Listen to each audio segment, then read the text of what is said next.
en este momento para que leamos en Lamentaciones capítulo 3. Lamentaciones capítulo 3. Vamos a leer del verso 18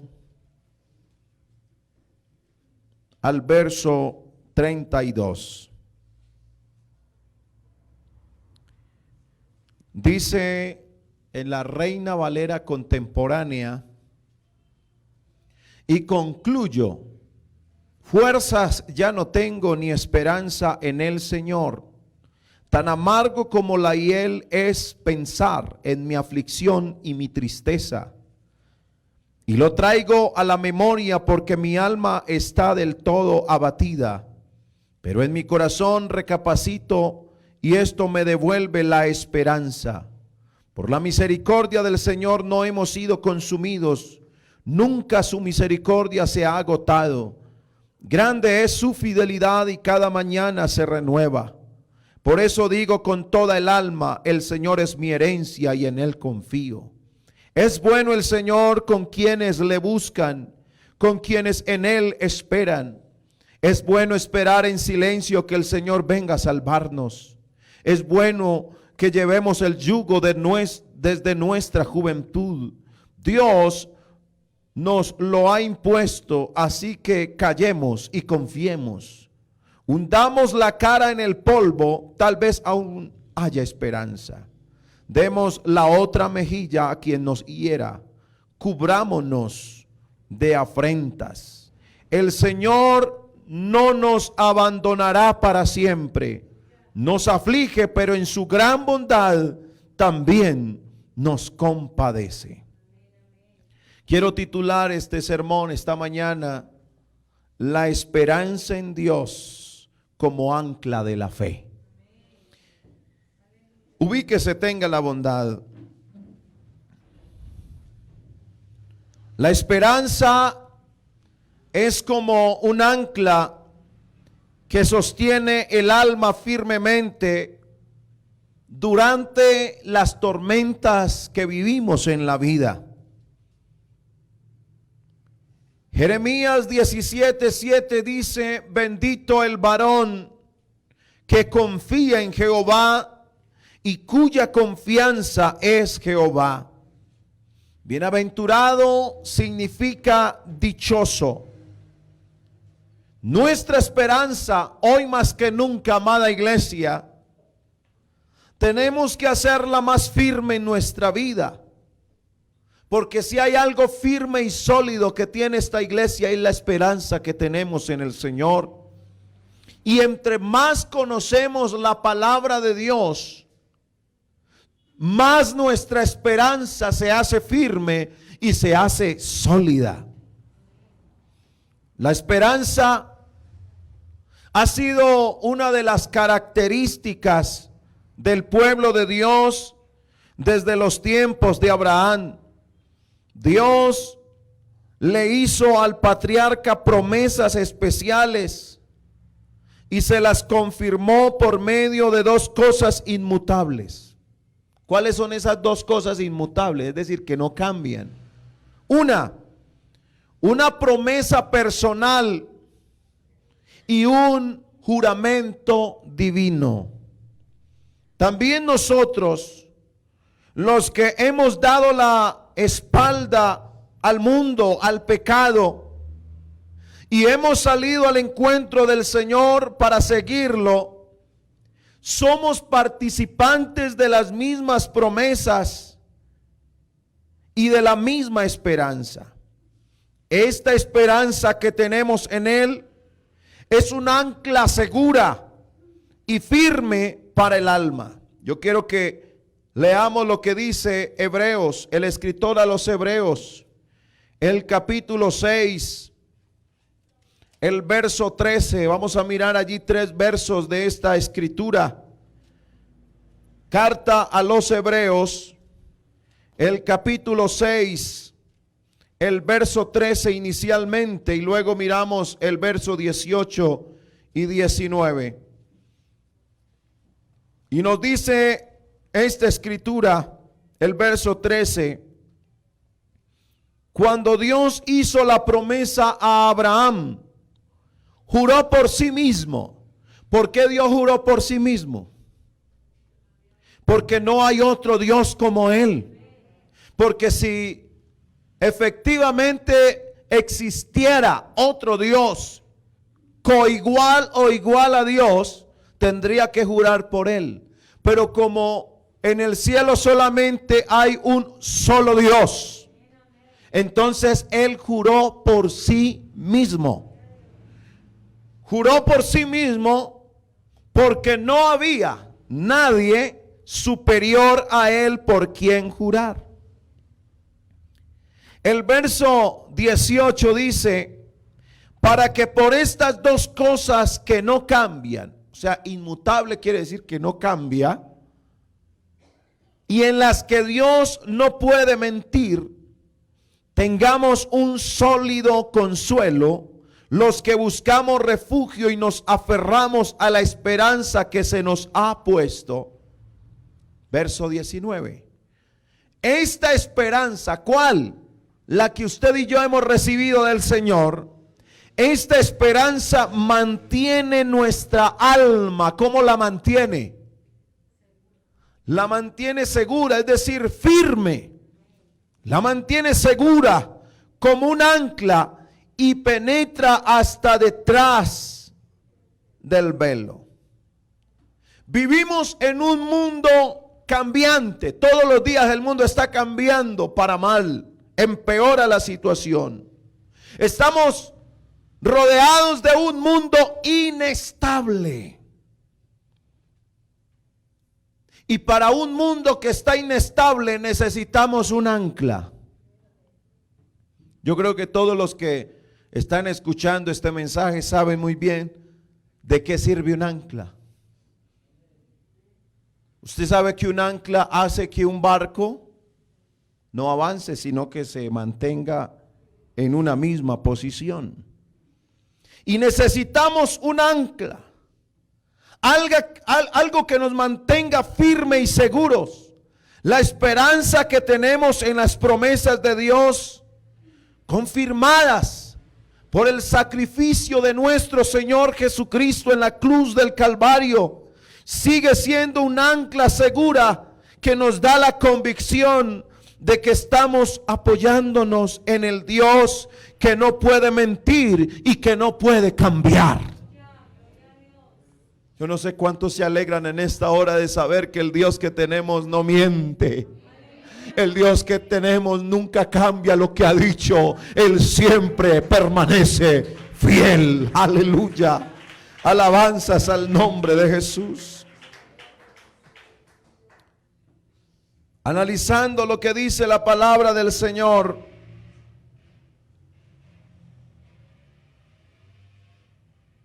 ahí donde leímos, el autor de Lamentaciones, esa palabra vino de Dios a Jeremías. Jeremías no escribió porque Jeremías tenía un secretario que se llamaba Baruch. Y Baruch escribía lo que Jeremías, por boca de Dios, le decía que escribiera. Y lo que se cuenta en Lamentaciones, como la misma palabra lo dice, son lamentos. Dios afligió a su pueblo porque se les había olvidado quién era su Dios. Y se habían ido tras ídolos. Y se habían ido tras la mentira teniendo el Dios verdadero. A eso le había pasado al pueblo. Y dice la palabra del Señor allí en Jeremías el capítulo 17, donde nos habla algo que le recuerda al Señor, al profeta y al pueblo. Jeremías 17, el verso 5 y 6 dice la escritura: así ha dicho el Señor, maldito el hombre que confía en ¿quién? En el hombre, que pone o finca su fuerza o se apoya en la fuerza de otro ser humano y aparta de mí, dice el Señor, su corazón. Si hay algo que le molesta al Señor es que nos apartemos de Él, que nos apartemos de su palabra. Y sigue diciendo el verso 6, que ese hombre que se aparta de Dios, que no le hace caso a Dios, ese hombre será como la retama en el desierto. Cuando el bien llegue, no lo verá. Al contrario, vivirá en los sequedales del desierto, en lugares completamente despoblados. Pero mire, en estos dos versículos, donde está hablando de una maldición del hombre que confía en el hombre, aquí se refiere que aquellos que confían en el hombre, en lo humano, que confían en lo terrenal, que confían en lo carnal, esa persona que pone toda su esperanza en lo terrenal, es a lo que se refiere este texto. Toda la esperanza que tiene es la pobre fuerza de un brazo humano, porque son rebeldes y se han apartado del Señor. Son como un enéboro. Aquí en la versión contemporánea dice que es como la retama. Un enéboro es una hoja seca que fácilmente el viento se la lleva para cualquier lugar. Y un enebro en medio del desierto, reseco y vulnerable. A eso se refiere esto. Nunca ven el bien, sino que viven siempre en la ruina y van de mal en peor y no tienen ninguna esperanza. Pero mira el contraste del hombre que pone su confianza en el hombre. ¿Y qué diferencia hay del que pone su confianza y su esperanza en Dios? El verso 7 dice: pero bendito el hombre que confía en mí, que soy el Señor, y en mí pone su confianza. Vale la pena resaltar en este momento, ¿usted en quién está confiando? Porque a veces decimos, es que yo tengo un amigo en el que confío mucho. Pero ¿confías más en él que en Dios? ¿Es tanta la confianza que le tienes a ese amigo más que en Dios? Porque si eres de los que confía más en el hombre, y cuando hablo del hombre estoy hablando en términos genéricos, hombre y mujer, porque hay quienes, no, es que yo tengo una amiga que le cuento todo, confío mucho en ella, pero confías tanto que la tienes superior a esa persona mayor que a Dios. Porque si tu confianza en esa persona es mayor que en Dios, eres un enebro llevado por el viento en el desierto.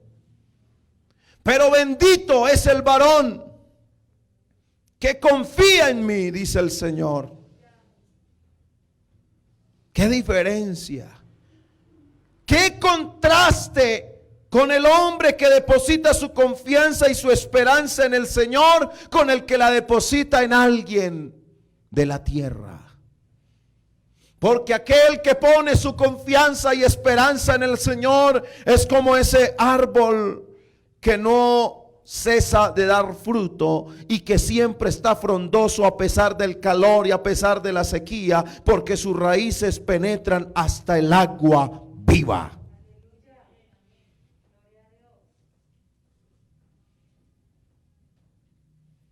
Hoy tenemos unas situaciones muy similares en los países de América, del continente americano. Hoy muchos se han ilusionado con estas supuestas empresas que le venden a la gente independencia y con sus palabras halagadoras: sé tu propio jefe, tú puedes ser un platino. Y palabras como esas que susurran en la mente de muchos hijos de Dios hoy, que han caído en esas garras, ilusionándose de tener riquezas aquí en la tierra, que poniendo un poco de dinero dicen poder elevar ese poquito de dinero a una ganancia, la cual los ilusiona pensando que van a alcanzar cierta posición terrenal. Y hoy en día escuchamos lamentos de muchos de esos hermanos. Y he oído que aquí algunos también les ha tocado pasar penas y situaciones en las que han tenido que reconocer: yo no debí caer en esa ilusión. Porque el dinero algunos lo han tomado como una ilusión y se han ido tras el dinero, se han ido detrás de lo material, y la vida espiritual está embolatada. Han dejado los talentos enterrados. A algunos se les olvidó el compromiso que hicieron un día con el Señor y se han tirado a la aventura. Y muchos hoy están desilusionados por ello. Algunos se sienten fracasados porque fracasan en los negocios y fracasan en su vida espiritual.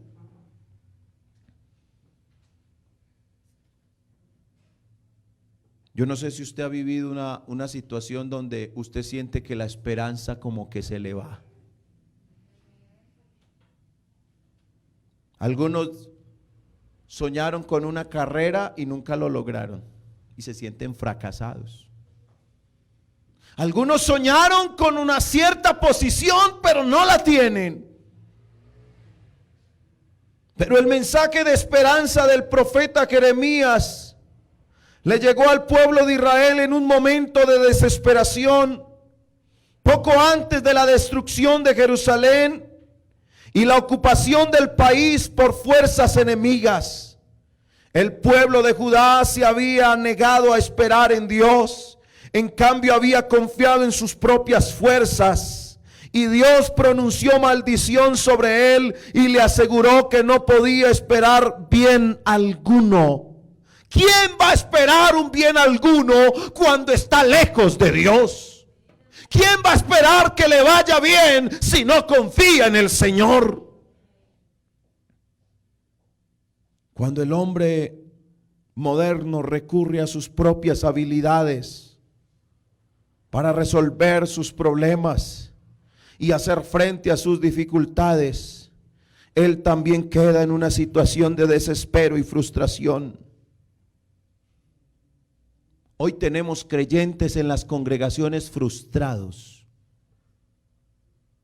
Gente que fue, pero ya no es. Fue un buen creyente.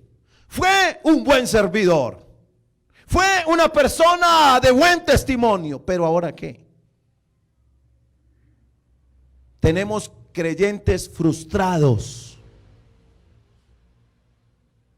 Porque se fueron detrás de una ilusión y hoy ya no la tienen. ¿Cuántos han puesto su esperanza en un pastor? Ay, es que yo lo amo mucho, es que yo le debo mucho a él, pero ya ni siquiera está hoy en el ministerio. ¿De qué te sirve confiar en el hombre? Y en esta mañana yo no le estoy invitando a usted que me mire a mí, porque también soy hombre. Yo en esta mañana estoy invitando a la iglesia a mirar a uno que no falla, a mirar a uno que siempre es seguro confiar en él, y se llama Jesucristo el Señor.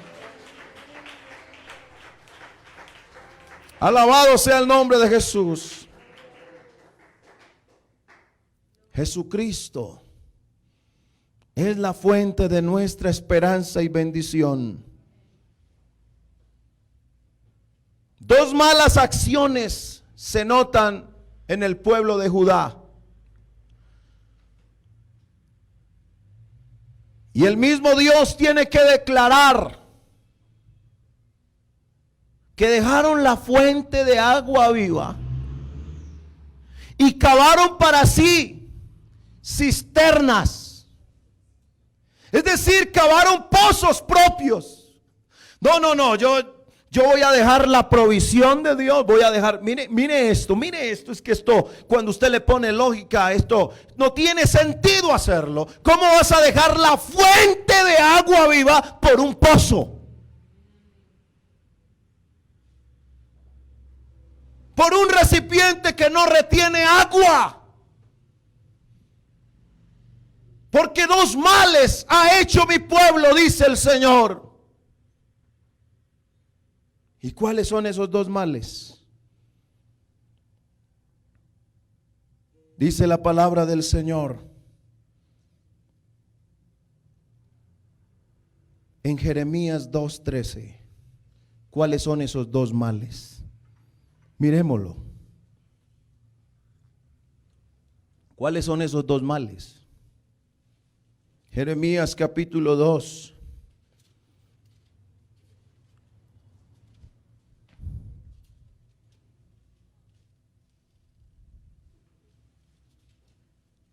Dice las Sagradas Escrituras, capítulo 2 de Jeremías.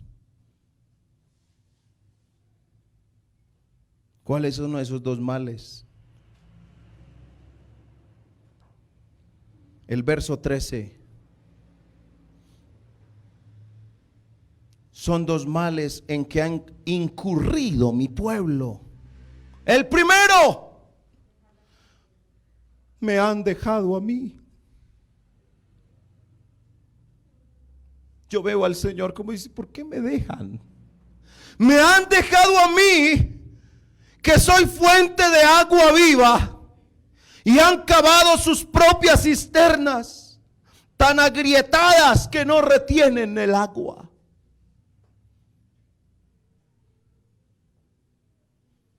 Eso no es un negocio para un creyente. La Biblia declara en Deuteronomio y está hablando de lo que nosotros no podemos olvidar. Y si hay algo que no puede olvidar un hijo de Dios, es olvidarse de su Dios.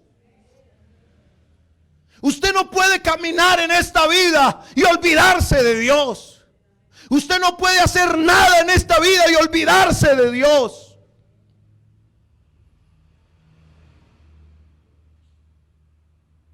¿Dónde vamos a encontrar una fuente como la que tiene el Señor? No la hay. Yo no sé qué se va a buscar una persona que deja la fuente del Señor por irse a buscar una fuente humana. ¿Usted cree que eso tiene sentido para nosotros hoy? ¿Tendrá eso sentido? Dos malas acciones ha hecho mi pueblo. Ha abandonado a Dios, la fuente de agua viva, y ha cavado para sí cisternas rotas que no retienen el agua. Esta imagen describe claramente la realidad que viven todos aquellos que tratan de sustituir el poder y los dones del Espíritu Santo con métodos y elementos humanos. Hermano, un talento solo no funciona. Necesita la unción de Dios. Pero hay una garantía que hallamos. Allá en Jeremías 17:14 hay una garantía. Dice la palabra del Señor: sáname, Señor, y recobraré la salud. Sálvame y quedaré salvo. Tú eres la razón de mi alabanza. Aleluya. Cuando Dios nos sana, quedamos realmente sanos. Cuando el Señor nos salva, realmente somos salvos. Él es la seguridad en la que se funda nuestra esperanza, y por eso Él es digno de recibir nuestra alabanza. Alabado sea el nombre de Jesús. Bendito sea el nombre del Señor Jesucristo. Nosotros tenemos un fundamento de esta esperanza. Y dice la palabra del Señor en Jeremías 3:18: cuando llegue ese día, los de la casa de Judá irán a la casa de Israel, y de la tierra del norte vendrán juntos a la tierra que di a sus padres por herencia. Yo me preguntaba, ¿cómo podré contarlos como hijos míos y darles esta tierra deseable, la heredad más rica de las naciones? Entonces pensé, ustedes me llamarán Padre mío y nunca se apartarán de mí. Pero ustedes, casa de Israel, pecaron contra mí, como la esposa infiel que abandona a su compañero. Y se oye un clamor.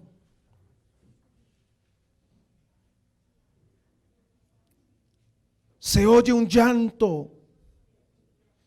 Y es que se han olvidado del Señor.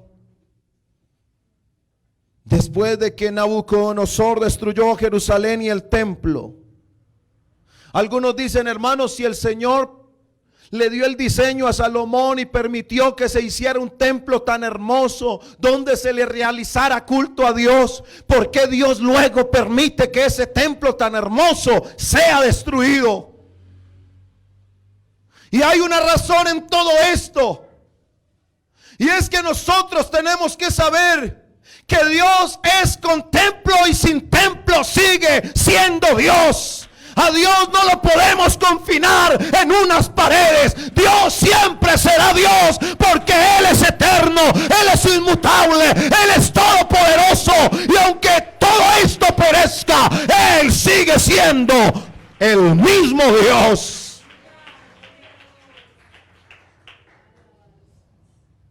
Ellos entraron en una profunda depresión porque el templo fue destruido. Permítame decirle, ese era el orgullo de Israel, su templo.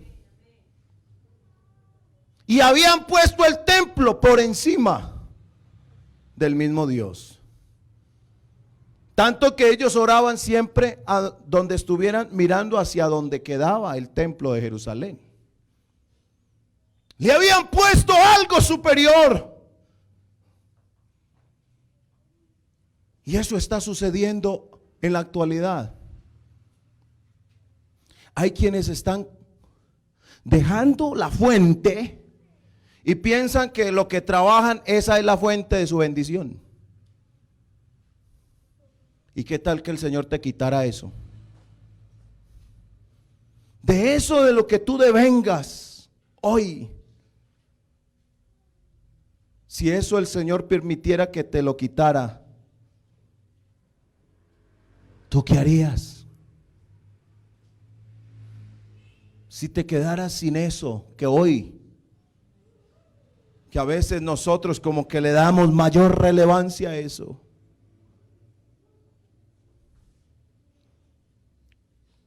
A mí me lo han dicho pastores. Mano Gerson, usted con esas iglesias que abrió, y entonces su economía, ¿qué? Y eso me hizo inspirar en este mensaje, porque encerrado con mi Dios se lo he dicho: Señor Jesucristo, perdóneme si alguna vez he visto lo terrenal primero, porque si hay algo en lo que puedo confiar y es seguro, es Jesucristo el Señor. Alabanza es el nombre de Jesús.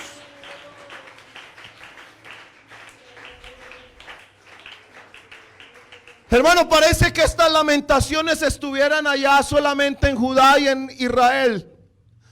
Pero yo veo en la realidad que hay algunos hermanos que han caído en estas lamentaciones. Esta situación tan difícil, es que esta pandemia, es que esto y lo otro no me da. ¿Y por qué no buscas mejor en el que sí te da todo? A ver qué te pasa, qué sucede cuando un hijo de Dios depende totalmente de Dios. Yo creo que no queda avergonzado.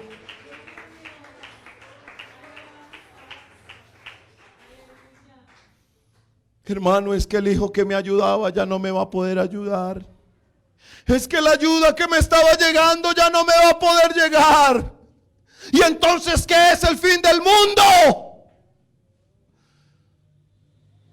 Pero no sé si hoy haya alguien que a pesar de la tormenta que estés viviendo económica en tu casa, a pesar de los problemas y situaciones que te rodean, porque las necesidades se aumentan todos los días y a veces la economía no alcanza para suplir tanta necesidad. Y miramos siempre los recursos. Es que yo cuento con tanto.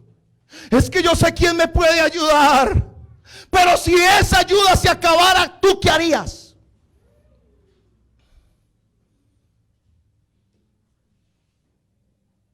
La esperanza de muchos se está desvaneciendo porque están esperando es del hombre.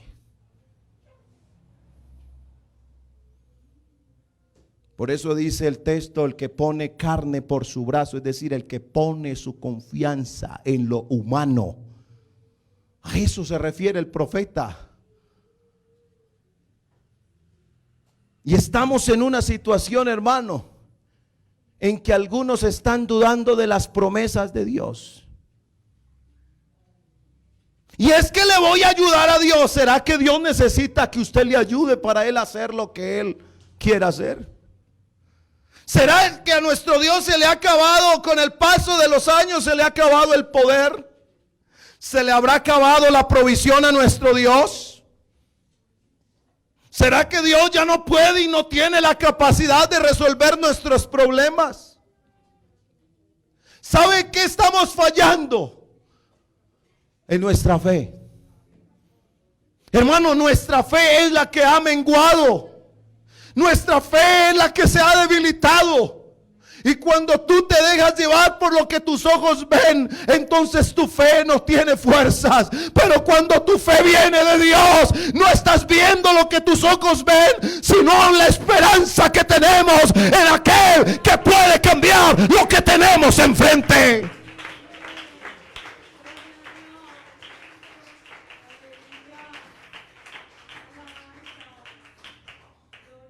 Yo no sé si en esta mañana haya alguien que sea osado, porque esto es para gente decidida, que se esmere en decirle: Señor, si esto no lo haces tú, se queda sin hacer.